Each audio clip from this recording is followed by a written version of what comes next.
అందరికీ నమస్కారం అన్న. ఇవాళ మన పొలంలో మొలకలుపుతున్నాము. చాలా మంది అడుగుతున్నారు ఏం సీడ్ వేస్తున్నారు అన్న, జర ఎప్పురి ఏం సీడ్ అలుకుతున్నారు అని. అయితే సీడ్ వచ్చేసి SLS 1010 అలుకుతున్నాం అన్న. దొడ్డోట్లు వచ్చేసి ఒక 2 బస్తాలు తెచ్చిన 30 కేజీలు అయ్యి 20 కేజీది ఒకటి BPT అదిగిన SLS Srilakshmi Srinivasa seeds అనేవి తీసుకొచ్చి చల్లుతున్నా. ముందుగా మొలకలుపుతానికి ముందుగా నా చిన్నప్పటి నుంచి చూస్తున్నానా, ప్రతిసారి ఇట్లా మేము దేవుణ్ణి పెట్టుకొని పంట మంచిగా వండాలి దేవుడు అని మంచిగా మొక్కుకుంటా మేము ఇట్లా అలుకుడి చేసుకుంటాం. అయితే ఈ మడి పొద్దుగాల ట్రాక్టర్ తోటి 3 సార్లు కొట్టినా.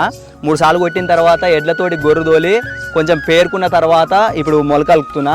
మీరుగానే చేసుకుంటే ఇట్లనే చేసుకోరి. పొద్దుగాల ట్రాక్టర్ తోటి దున్ని ఎడ్లతోటి గొర్రు కొట్టినాక మినిమం ఒక 2 నుంచి 3 గంటలు మొత్తం ఆ వండ అనేది కింది వేరుకోవాలి. పేరుకున్న తర్వాత మనం అలుపుకుంటే వండలో పడకుండా నారు మంచిగా నీట్గా మొలుస్తుంది. ఇట్లా మొలకలిగిన తర్వాత ఒక 2-3 రోజులు కొంగలు ఆలకుండా చూసుకోరానా. ఎందుకంటే కొంగలు మొత్తం ఈ మొలకను దొక్కుతాయి కాబట్టి వండలకు దివాడిపోయి నారంతా పలసగా అవుతుంది. ఏమైనా బెదురులు తెల్లటి